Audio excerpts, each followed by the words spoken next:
Kita masih akan belajar tentang atribut Allah. Istimewa adalah atribut-atribut Allah yang unik. Kali ini kita akan lihat atribut Allah yang unik bagian yang kedua. Itu adalah kemahadiran, omnipresence. Kemahadiran. Hadir. Saya bisa hadir sebenarnya, tapi saya tidak maha hadir. Saya sendiri kuliah, misalnya di satu kelas. Saya tidak bisa dalam waktu yang bersamaan hadir juga di kelas lain. Sekalipun bisa saya hadir dalam Zoom. Tapi itu hanya gambar saya kan di layar. Aslinya fisik saya tidak ada di sana. Fisik saya di ruangan yang satu ini saja. Saya tidak maha hadir. Malaikat pun tidak maha hadir. Malaikat itu ketika Tuhan suruh menjawab doa, menjumpai Daniel, ya malaikat harus datang sama Daniel. Seperti di kitab Daniel.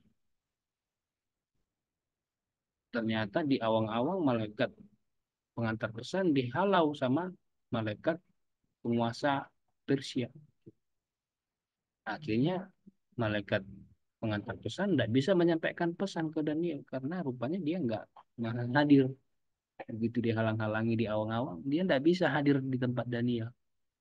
Sampai kemudian Michael menghalau. Michael datang menghalau penghulu Persia. Akhirnya bisa lah Gabriel sampai ke Daniel. Tidak mau hadir ternyata malaikat. Pun setan. Jika setan hadir di satu tempat, dia tidak bisa juga hadir di tempat lain. Hanya Tuhanlah rupanya yang omnipresent, maha hadir. Kemahahadiran Tuhan berkaitan dengan ruang. Tuhan Allah tidak terikat oleh ruang, Bapak Ibu. Dia adalah hakikat roh yang tidak memiliki bentuk fisik tubuh. Ketika Tuhan Allah menjadi manusia, dia nggak maha hadir. Kenapa? Karena dia mengambil daging, mengambil tubuh. Ketika dia ada berkhotbah di satu kota, dia hanya di kota itu, dia tidak bisa ada di kota lain. Masih ingat ketika Lazarus meninggal, bukan? Lazarus meninggal, Tuhan di kota lain. Itu yang ditangisin kakak-kakaknya kan, Maria dan Marta. Kenapa Tuhan nggak datang ke sini? Kalau Tuhan datang, Tuhan nggak terlambat datangnya, niscaya Lazarus ini nggak mati. Nah itu dalam kemanusiaan waktu itu Yesus nggak maha hadir. Dalam keilahian, dalam kealahan, natur keilahian yang sempurna itu, Tuhan Allah itu roh. Yohanes pasal 4 ayat 24. Allah itu roh. Dan barang siapa menyembahnya dalam roh dan kebenaran. Karena Allah itu roh, dia tidak terikat ruang dan tambahannya yang menjadi unik dibandingkan makhluk roh lainnya adalah dia maha hadir.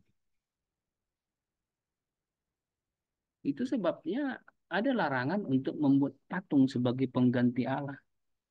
Larangan membuat patung sebagai pengganti Allah. Bukan patung sebagai benda hias ya.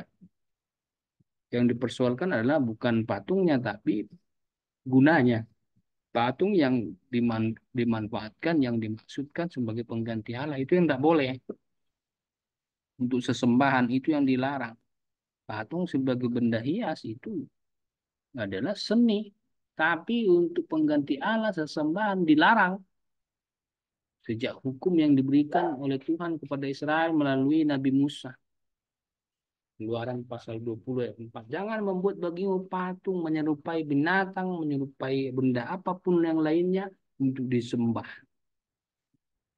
Untuk disembah sebagai pengganti Allah. Jangan. Itu kita baca di Perjanjian Lama, Keluaran, Imamat, Ulangan. Kenapa itu dilarang? Ya, karena Tuhan Allah itu roh, maka menyembahnya ya menyembah yang nggak nampak itu. Jangan gantikan Tuhan yang nggak nampak itu dengan benda-benda lain yang Anda pikir bisa menggantikan objek penyembahan. Itu jadi masalah, itu jadi salah, itu jadi dosa. Tuhan itu hadir ketika kita datang menyembah Dia, dimanapun kita menyembah Dia, di situ Tuhan hadir.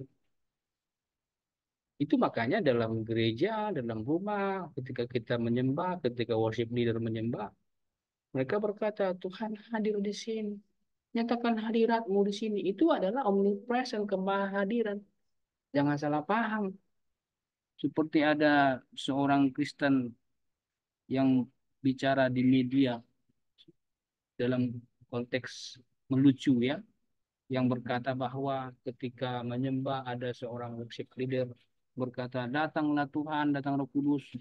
Lalu si pelawak ini berkata, jangan dong, jangan panggil Tuhan datang. Nanti kalau Tuhan datang kiamat. Ih, apaan sih pendeta? Misalnya, ketika pendeta berdoa, datanglah Tuhan. Lalu dia berkata, jangan dong, jangan panggil Tuhan datang nanti kiamat. Sebenarnya bukan itu maksudnya. Bukan itu. Ketika kita mengundang Tuhan datang dalam pengertian kehadiratnya, kita tidak sedang mengundang Tuhan agar mengakhiri dunia ini, bukan. Melainkan karena keyakinan dan doktrin Kristen bahwa Tuhan itu omnipresent, maha hadir. Dan sesungguhnya Tuhan hadir di mana dia mau ada.